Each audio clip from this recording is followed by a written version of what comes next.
Hey everyone! On today's episode of the Security Swarm podcast, I've got Paul Schnackenburg back on the show, and we're going to be talking about the darker side of QR codes. Now, sure, QR codes are immensely useful and are used everywhere in our society, but threat actors make quite a bit of use of them as well. So today we're going to be talking about that, how threat actors use them, how we can help safeguard our end users from QR code related attacks, and lots more on today's episode of the Security Swarm podcast.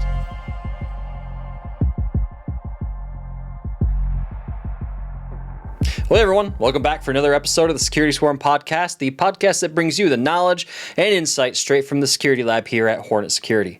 As always, my name is Andy Syrewicze, and I've got Paul Schnackenburg with me. How's it going, Paul? I'm good, Andy. How are you? Doing good. Hey, this is, depending on how they get published, this is the third or fourth episode of 2024, and you've been in 3 of the first 4 episodes, so you're a popular guy around here. Well, you couldn't get anybody better, so that's how it is, really. Well, no, I think the point is you're a wealth of knowledge and insight when it comes to this stuff, and you and I have had a conversation about today's topic on several occasions, I think, and of course today we're talking about QR codes. So before I get too far down the road, and at this point, I can't believe, listeners don't know who you are, but in case we have listeners that don't know who you are, can you give us a quick introduction of yourself? Sure. So I'm Paul Schnackenburg. I live in Australia on the Sunshine Coast. I run my own business as an IT consultant for just over 25 years now, and I also write for various sites, and I create content for Hornetsecurity. Yes, you do. Very good content as well, I might add. So, thank you. It's always good having you on the show, my friend. So, as mentioned, we're talking about QR codes today, right? And there's been maybe I shouldn't say recent uptick. I think there's been a gradual swell of QR code related phishing and utilizing QR codes in attacks over the last several years at least. And it's even gotten to the point, I was doing, a little bit of digging around to see what kind of recent attacks have been going on utilizing QR codes. And I found a recent article by ZDNet that was published December 11th of 2023. So not too far ago in terms of today's recording. But I think it's kind of telling to me, because when I think of ZDNet, I see it as a generalist technology blog, right? For your average Joe everyday user. And to me, when I shouldn't say new because it's not new, we're going to get into that, but when an attack type rises to the point to where it ends up on a site like ZDNet, it's become a ubiquitous everyday issue, right? Which brings me to the first thing I want to talk about when we start talking about QR codes, is their ubiquity in modern society. They are everywhere now. And I mean, you and I have, we had a similar conversation when we were talking about malicious OAuth applications in one of our past episodes. I don't remember which one. I'll find it and link it in the show notes for those that are interested. But you made a good point in that we have trained users to just click allow on OAuth prompts to get their job done. Well, we've kind of, as a society, done the same thing with QR codes, haven't we? They're everywhere, and I think that's part of why this is an issue. Threat actors know this, and now they're taking advantage of it. What are your thoughts? Yeah, no, I'm completely with you. I think that's exactly what's happened. I think it was really COVID, at least here in Australia, because during the COVID lockdowns, to go anywhere and you had to check in, the local bakery to go and buy a loaf of bread. You had to use the COVID app to scan that you'd been there, so that if somebody else reported that they'd been sick and they'd been in the same place, you could know that somebody else had been in there who was sick. Different in different areas of the world, obviously, but QR codes were everywhere for that, and then they've shown up everywhere. I mean, it's an interesting technology. They've actually been around for nearly 50 years. They were invented back in Japan as a way of tracking supply chain, started in the automotive industry, right? As in, they were getting, I don't know how many thousands of different parts go in to make a car, but lots of them, right? Right. And you get all them delivered. And you got to have the right parts at the right time in the right place, right? And to manage all of that, in the old world, you would read serial numbers and make sure you had all the right parts with all the right serial numbers. Well, that's very error prone. So they came up with QR codes, which back in those days didn't read for URLs for the web. They simply read, serial numbers. So as they scanned them, they then would have a more efficient way of making sure they had all the right parts at the right time for the assembly of the car.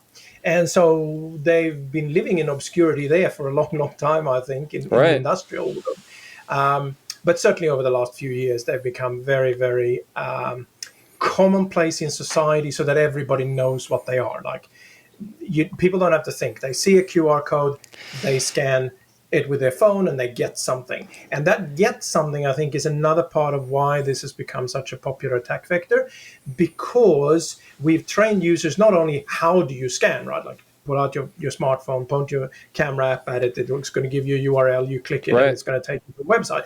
But also because they're used for things that people find useful. Either, hey, here's your restaurant menu, or you're paying for your parking ticket or whatever it is, right? Or your parking space. But it also is for marketing, right? Like, you're seeing something that you're interested in. Oh, I want to know about that dress or whatever, right? You scan the QR code and then you get more information. I mean, the amount of user interaction to get to that point where they get to the website to see about the new laptop, right, is much smaller than, hey, here's our URL, right? Like, company.com/laptop/ Like, nobody's going to sit there on the phone and type in that whole thing. But it takes you a second to just whip out your phone, scan the QR code. Now you're reading more about the thing you might be interested in. Right. Yeah, exactly. I mean, I've even seen my 67-year-old father we're at Cabela's, and he wants to read reviews on this tent that he's looking at or whatever, this fishing rod. Scan the QR code, it takes you to the web page with all the reviews, right? So I mean, like, there's no doubt, and you mentioned this before we hit record, and I think it's really important to communicate this to folks watching or listening to this episode, is QR codes serve a legitimate purpose. Like you just said, they used to be used for supply chain stuff in Japan.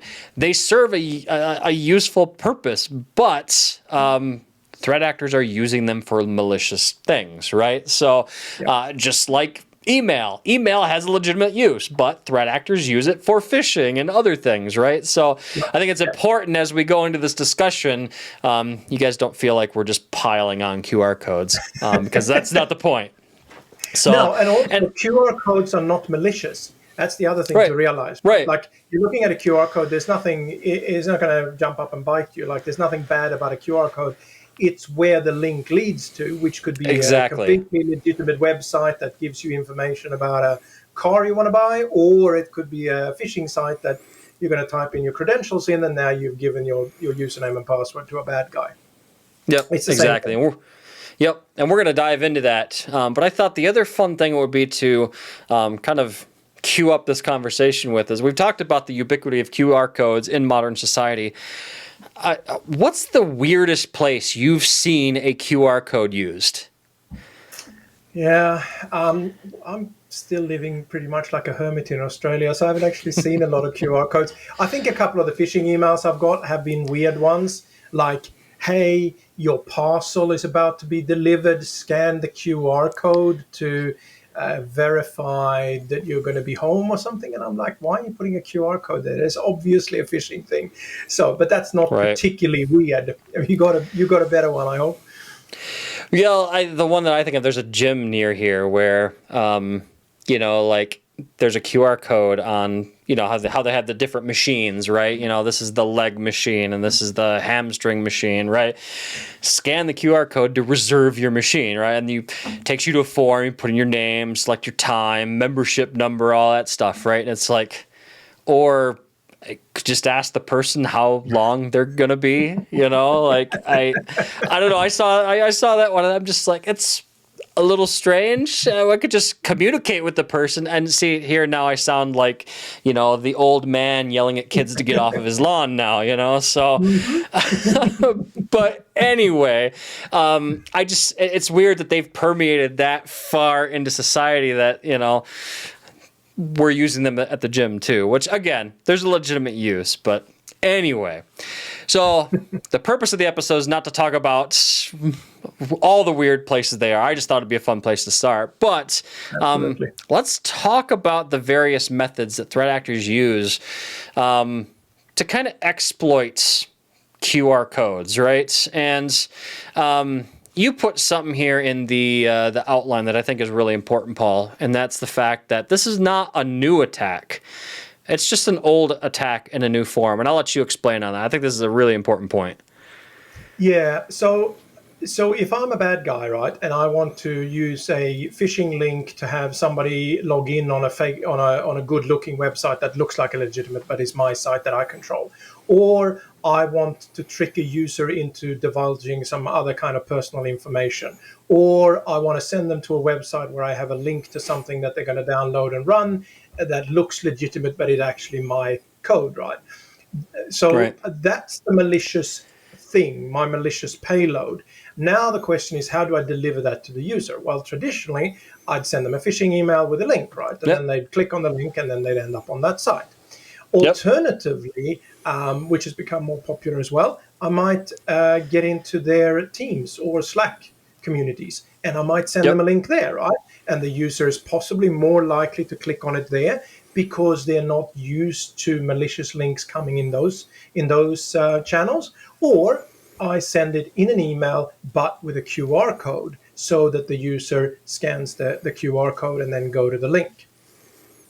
And that's important because the benefit that brings me as the attacker is that with the other methods we've talked about, first of all the emails today are scanned by whatever provider you have, and if you've got a good one, it probably weeds out 99.9 something % of all the phishing links, right? They never end up in the user's inbox in the first place because the engine can scan that link, follow it when the email gets delivered, and say, oh look, this is actually malicious, so I'm not going to allow it into the user's inbox.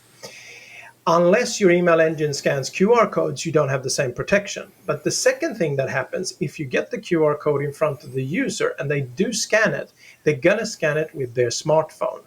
The very few apps that you can find for a laptop or a desktop that scans QR codes, but for all smartphone platforms, it's all built in. You just point the camera app at it and it gives you the URL. And if the user does this, what you've done as the attacker is you've moved the attack from a corporate-owned, MDM-managed, EDR-equipped, full of anti-malware and policies, desktop or laptop, onto what's most likely somebody's personal phone, right? Which may or may not be MDM enrolled, probably not, may or may not have an antivirus or an EDR protection on it that's going to spot this, right? So it's a much less well-protected platform. And we see this in other attacks. Some of the high-profile attacks we've seen over the last few years, the supply chain attack that eventually got LastPass compromised, I think was one of those, where the attackers moved the conversation from the corporate-owned device onto, hey, can you just talk to us in your personal WhatsApp because it's easier for us or whatever, right? They're pretending to be the IT department. So in all cases, you're now on the personal phone, which has much less protection. And it's been to threat actors' benefit, to your point, to, I guess the way I would describe it would be to choose their battleground, right? They know that it's much easier for them to compromise probably the personal device as opposed to, like you said, the fully protected, EDR proof, but you know what I mean. The enterprise endpoint that has all the security bells and whistles on it. They don't want to deal with any of that pesky security software, right? So, absolutely. That's right. And that's an important point as well, because they get to choose their battleground, and they're probably going to have a much higher level of success, at least getting at that user specifically on their personal device. And from there, chances are they are either going to prompt the end user to enter sensitive information, right? That will be to the threat actor's benefit, or they'll infect the mobile device in some way, shape, or form, and snoop through their email, get whatever other corporate information they want to get, because chances are most people probably have their work account, at least for email, on their mobile device.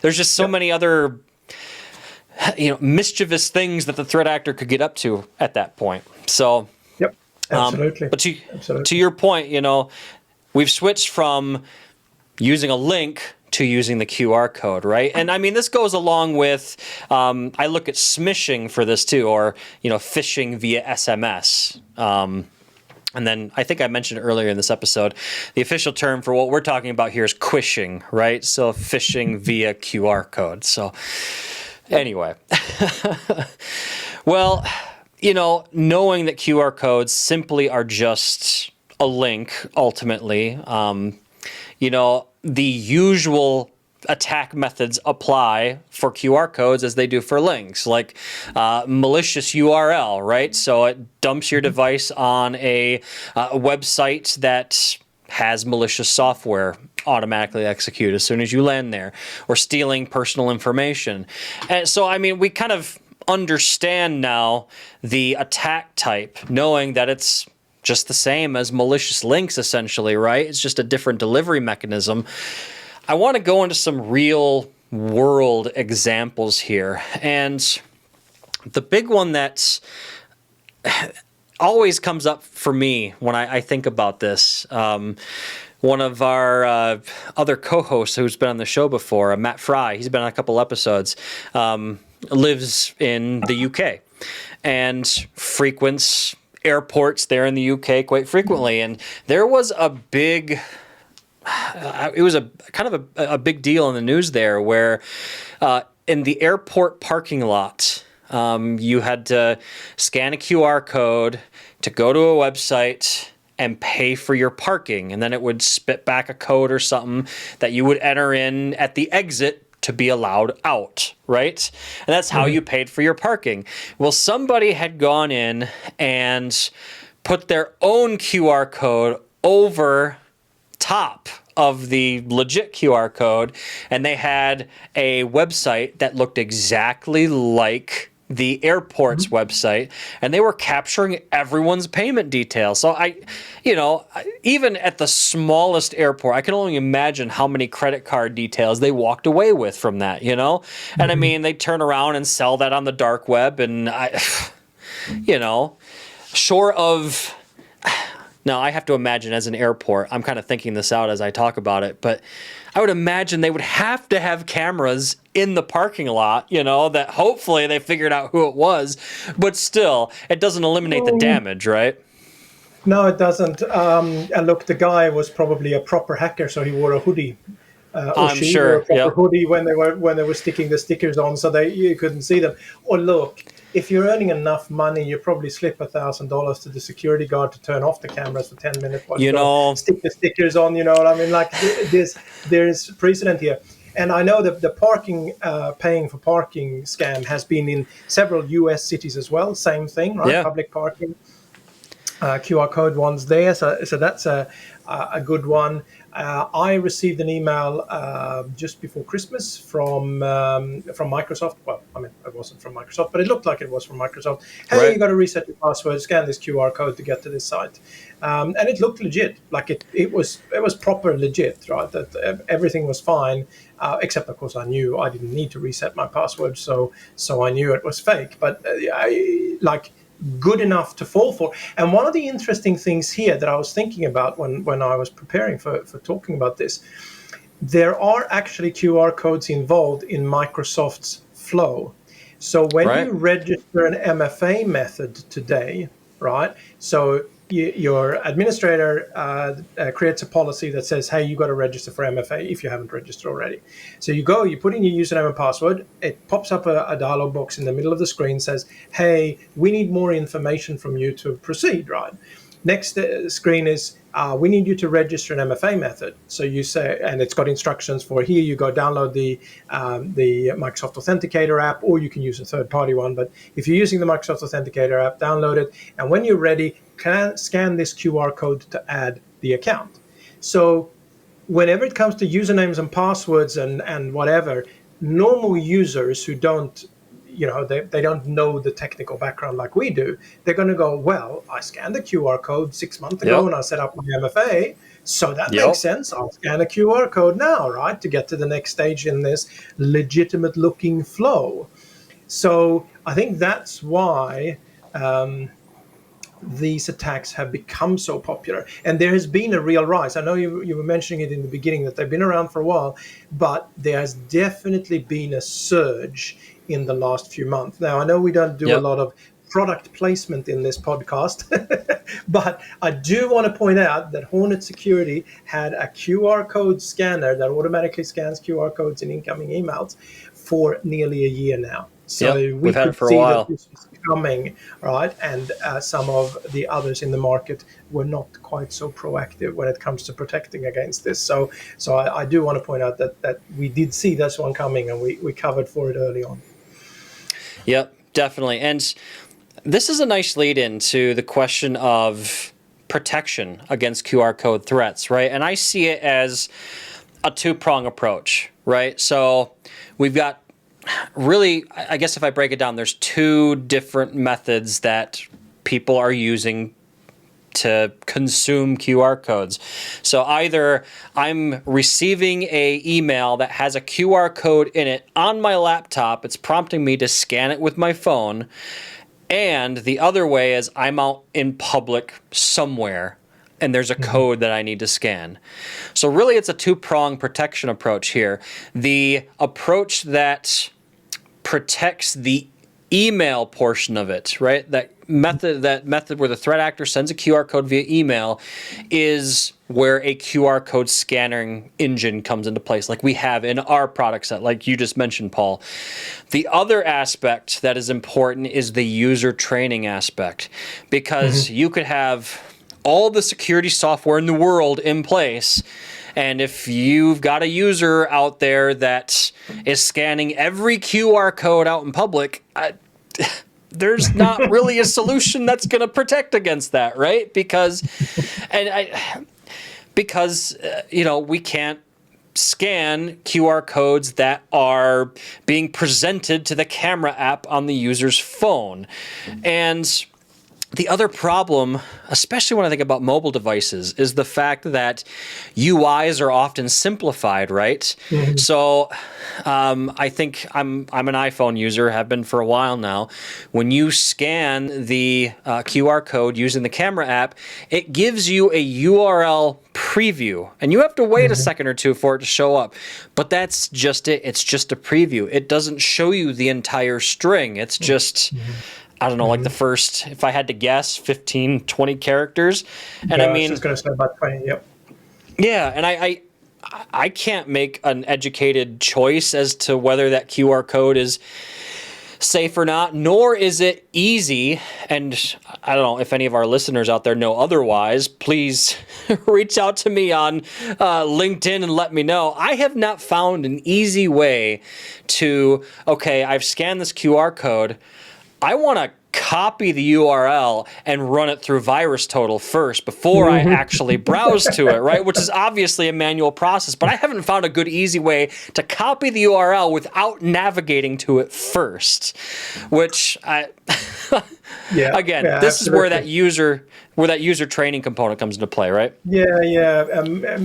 Polite paranoia, I think I saw somebody calling it in a recent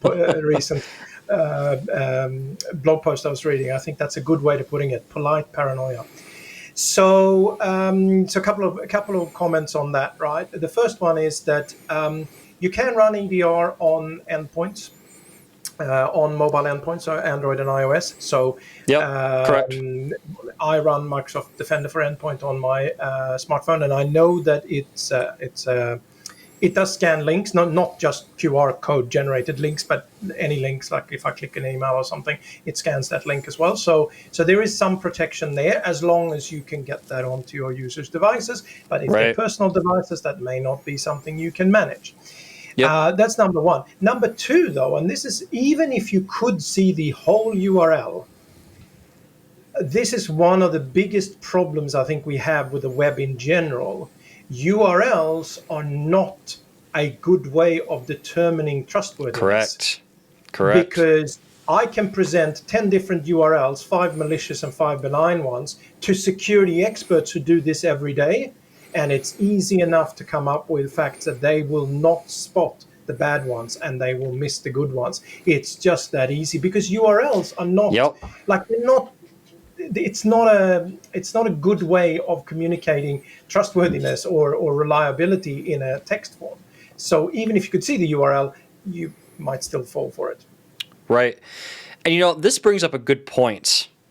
And it might be an episode or two ago, Eric Siren and I were talking about something similar in our January monthly threat review episode, in that there's a recent Instagram phishing campaign going around where, and this is just via normal links in an email, but the UIs are all very cleverly crafted. And in the email, basically it says, hey, your Instagram account is, infringing on copyright.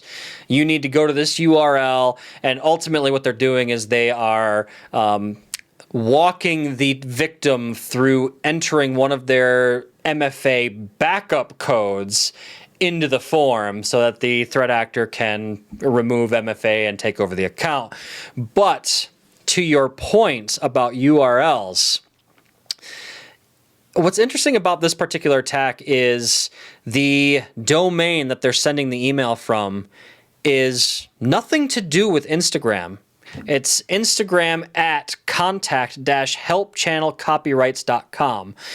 So it lines up with the, I guess what I would call the psychological targeting mechanism, and that it's not from Instagram, but we're saying you're infringing on copyright, and there's something to do with copyrights inside the domain, right? So same thing with goes with URLs, right? And I mean, under certain situations, panic may ensue. I'm thinking to myself, like, okay, if I'm like an influencer or I run the social media platform for a company, if I see that I'm infringing on copyright, I may be prone to jump a little bit quicker than I normally would, right? Which is, again, classic social engineering. You always want the users to be emotional. If you can get your mark, your target, the user, to be in an emotional state, they're not going to think as clearly. Whether that's, I'm frightened because maybe we did infringe copyright and we didn't realize, or greedy, you won $1,000 or whatever it is, right? You need to entice those emotions, because all of those are going to lead people to do silly things, where 10 minutes later when they sit down and they think it's true, why did I do that? That's weird. I shouldn't have done that. You know what I mean? Right. So the other thing that comes in when it comes to user training here, which I think is really important, is this. Sit down with your IT team, sit down with your cyber team, security team, and sit down with the business in general and say, do we use QR codes legitimately in our business? Now, there may be hundreds of use cases where people are actually using it in their business, right? And there might be reasons for people to receive email with QR codes in them and legitimately scan them, right? There might be that. Right. And so, and the MFA registration with Microsoft's MFA, for example, is one of them, right? But you go through all of those, you look at your business cases. Do we have legitimate business use cases? If not, the easiest way to deal with this is to tell your users not to scan QR codes in emails. That's just a rule. Don't scan QR codes in emails, because there should be no legitimate reason to do it, right? And then you can obviously and talk to help desk if you think you have a legitimate use case that's come up. But if not, just don't scan them, because that's that's going to cut a lot of it out, right? As long as Right. you enforce that in your regular, monthly or however often you do it, training. And of course, hand in hand with that, and we're seeing all the different user training platforms pick up on this as well. They'll be sending fake phishing emails with QR codes in them, right, to test users. And then if they scan the QR code, they'll get a message, hey, this was not malicious today, but if this had been, you would have been in trouble now. So let's not end up here again. Here's the things you should be looking for so you don't fall for this again, sort of thing.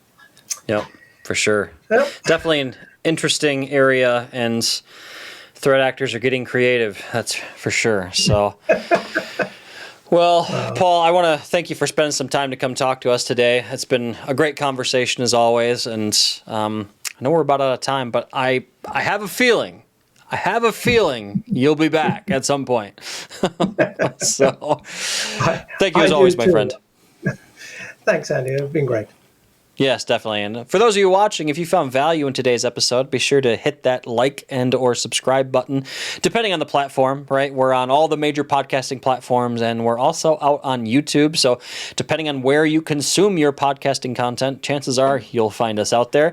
Also, we're available on the socials. So X, I still want to call it Twitter. I think I'm going to call it Twitter still, but we're available on Twitter, LinkedIn, Facebook. You can find us out there. If you have any comments or follow-up questions, you can reach me at andy@hornetsecurity.com. Hopefully that's easy. You don't have to spell my last name, but even if you have a topic that you want us to cover, be sure to email me and let me know. Other than that, we'll let you guys get back to your day. Hope you had a great one. Stay safe out there. We'll catch you later.